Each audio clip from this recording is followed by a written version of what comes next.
Hey friends, welcome back to the YouTube channel. If you're new here, my name is Oleg and this is Mr. Bond. In today's video, we're gonna do a full review of Seiko Samurai. A reference is SRPC07, is the orange Samurai version. I'm really excited to do this review. I have some experience with Samurai watches, but I never owned one. I haven't had one in collection. There are so many times that I debated whether I should buy one or not. Luckily, a supporter of the channel and my friend David had one of these watches in his collection and he lent us one for this review. Huge thank you to David. If you guys don't mind, thank him in the comment section of this video. I've done a few of these videos where I look at older Seiko model that was great value for money, maybe 2 years ago, 3 years ago, 5 years ago. And then I try to answer the question whether that model is worth it in 2020. We're gonna try to answer that question with the Seiko Samurai in today's video.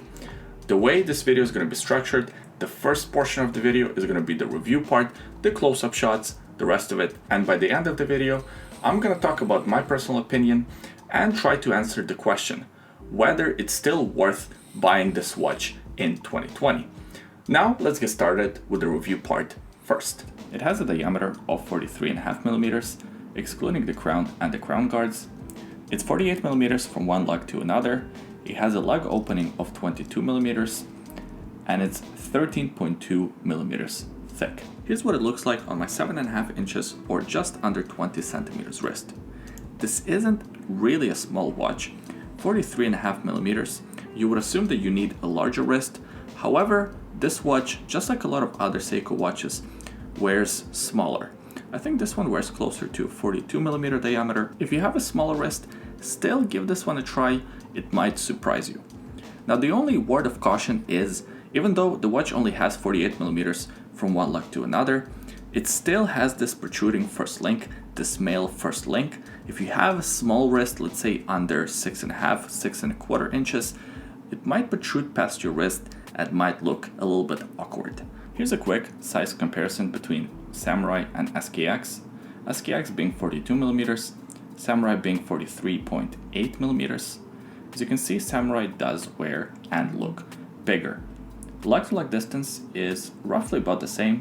However, again, these first male links make the watch appear larger. Also, these crown guards here make the watch appear wider. The thickness between the two watches is roughly the same. If Seiko SKX wears too large for you, then Samurai for sure will be too large for you. If you're okay with the SKX size and still have some room for a bigger watch, then I think Samurai will be great. 316L stainless steel case and bracelet, all satin finish except for a few polished highlights, like this part right here, that's done in high polish. We also see some parts here done in high polish. Other than that, the rest of the watch is in this brushed finish. The brushing on this watch is executed well. It looks good for a watch in this price category, and something that I really like are these drilled lugs. Makes changing the bracelet so much easier. Screw down crown at the 3 o'clock position, hidden within these crown guards. It's unsigned crown, kind of a bummer. Why not put Seiko logo on it? Why not put an S? Weird choice. I like the grip on this crown. The design of it is fairly unique, and the operation of the crown is nice and smooth. No complaints about the crown, other than the fact that it's not signed. A screw-down caseback, very similar to a caseback on a Seiko SKX. We have this high polish tsunami wave in the middle there. Looks really cool. Another thing that you should note about the back of this case is that the lugs are done in a high polish. As you can see at the front, they're brushed, but at the back they're polished. Not sure why they did it that way. Part of the reason why this watch doesn't make such a great value in 2020 is because it's missing a sapphire crystal. It only has a flat piece of hardlex crystal. A lot of people feel that a watch in this price category, a diver watch in this price category, should have a piece of sapphire, especially if you look at a lot of micro brands. They offer sapphire crystals in this and even lower price categories. So why can't Seiko? Diver style bezel, 120 click unidirectional with aluminum bezel insert. No sapphire bezel insert, no ceramic bezel insert. The bezel is not even lumed. All you get is a lume pip. Again, a lot of people have been spoiled with micro brands offering a sapphire a bezel or a ceramic bezel in this price category. Seiko just offers aluminum bezel insert. That's okay though. Bezel action sounds like that. I like this bezel action. It's classic Seiko bezel. Very satisfying to turn. Unfortunately, there are no QC issues with this one. It aligns perfectly and has zero backplay. Overall, I really enjoy turning this bezel. Has enough of a grip at the top and at the bottom of the case. Seiko Samurai has 200 meters of water resistance. It's an ISO certified diver watch, which is great, especially for a watch in this price category. It also has a pretty good movement, 4R35 automatic movement. It's essentially a Seiko NH35 movement, 24 joules, beats at 21,600 vibrations per hour, and has 41 hours of power reserve. Easy to service, reliable movement, and it's pretty much what we would find in a lot of divers in this price category. Seiko Samurai watches are offered in a lot of different color combinations. There's the waffle dial one, there's the blue Save the Oceans one, actually that's probably my favorite. There's the black one, and of course you have this orange one. The orange one is pretty cool. I'm gonna admit it's not gonna be everyone's cup of tea. I quite like it. I like that matte orange look. This watch is a pleasure to take a video of and to photograph. It's just so bright and it stands out a lot. It's not a watch that you will wear to an office unless you're a scuba diver or something like that. It's one of those watches that you would wear for your vacation, for sporting activities. I like the applied indices for hour marks. Plenty of lume on this watch. Here's a lume shot for you. Great even application of Seiko's Lume Bright. This lume lasts for a long time. It's probably one of the best lumes in any watch in this price category, or even in a high price category. I'd say under $1,000, it's very hard to beat Seiko's lume. I also really like the set of hands on this watch, that arrow tip on the hours hand, the stored minutes hand, the little arrow tip on the seconds hand. All of that looks really good.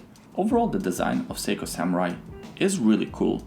I really like this aggressive case, the bold color choices. There is no wonder why so many micro brands are copying this design. Two that come to mind, the ones that I recently reviewed, are Phoebus and Zelos. Both of them have models that pay strong homage to Seiko Samurai. Of course, Seiko Samurai was the first one to invent this design. It's cool to have the original versus the one that pays homage to it. Even though those watches have better specs, this watch was the original. However, it's not all positives for this watch. I mean, look at the bracelet. It could use some improvements. It's not a bad bracelet, especially for Seikos in this price category. We have solid links, solid end links, push style pins, 4 micro adjustments here, pressed metal clasp, 2 release pushers, safety clasp, Seiko signed. It's not awful, but an engineered clasp would be welcomed. What I like about this clasp is the diver extension. So you activate it as so. There you go. You unhook it here. This gives you a couple of centimeters of extension to put the watch over your wetsuit. That's the review part of the video. Now let's try to answer this question. Is this watch still worth buying in 2020? And my opinion is yes, it's still worth buying. Now let me explain.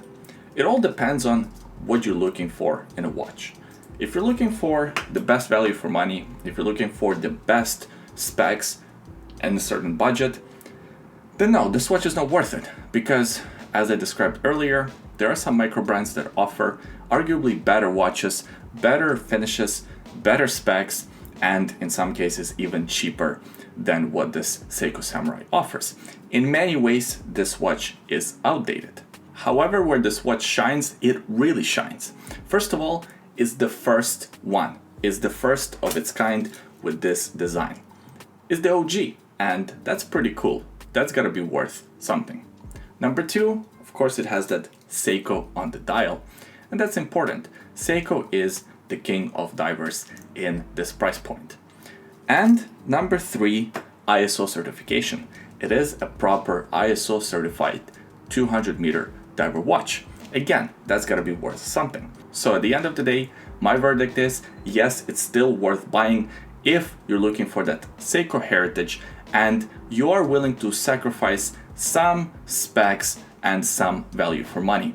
If you're looking for absolute best value for money to ever watch, and you're looking for a watch that has this aggressive case, then I might suggest looking at Zelo Swordfish or Phoebus Pontius. Both watches I reviewed and both offer great value for money and very similar design aesthetic to the Seiko Samurai. I appreciate you watching this video until the end. Please give it a thumbs up if you enjoyed it. Subscribe to the YouTube channel so you don't miss more videos like this one in the future. And leave a comment in the comment section below. Let me know what you think about Seiko Samurai. Do you have one in your collection? Are you planning to get one? If so, which one? Are they still worth buying in 2020? Leave all those thoughts below. I always enjoy reading your comments. By the way, today on my wrist, I'm wearing my Tudor Black Bay 58. Absolutely love this watch. I did a full review of it. That video can be found on the YouTube channel. I will also leave it linked in the description below. Also in the description below, there are a couple of other links. The first link is a secret link. Have a look if you're curious. The second link is a link to bondnativestraps.com. If you're looking for a great quality native strap and want to support this YouTube channel at the same time, buying one of these native straps is a great way to do so. Thanks for watching. I hope you enjoyed this review. I hope you're staying safe, and I'll see you guys next time. Bye. You're laser focused on the snacks.